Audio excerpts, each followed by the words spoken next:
တင်တာလေးချက်မယ်ပေါ့နော်ညစာချက်မယ်ကျမကတော့ဟင်းနေဆိုလို့ရှိရင်ဒီညဘက်ကျမှချက်ဖြစ်တာအများတယ်ပေါ့နော်နေ့တည်းစာချက်တယ်ဆိုလို့ရှိရင်မနေ့ကလေးကချက်တယ်ဆိုရင်အဲ့မှာ energy ကကုန်ပြီးတော့လေတနေ့ကုန်ကအလုပ်မလုပ်ဖြစ်တော့လို့ပေါ့နော်လုပ်စရာရှိရလေမလုပ်ဖြစ်တော့လို့အလုပ်မလုပ်ဖြစ်တဲ့ခါကျတော့ဟင်းကိုကျတော့ညဘက်ကျမှချက်တယ်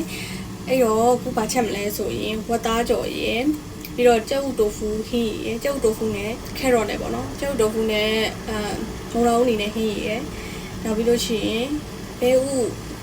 ငမြကြီးချက်ရယ်ချက်ပါမယ်ဘဲဥငမြကြီးကရှိပြီးသားကိုဘဲဥလေးပြုတ်ပြီးထည့်လိုက်မှာပေါ့နော်အဲ့တော့လွယ်တယ်ပေါ့နော်ပြီးတော့ဝတ်သားကြော်ရယ်ဟင်းရယ်လုပ်ပါမယ်သမီးလေးကကြောက်လေခု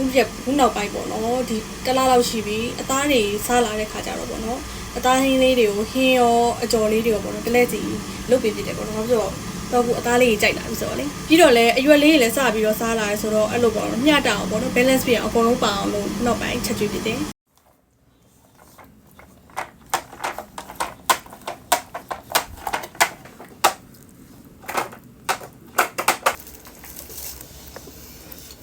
はい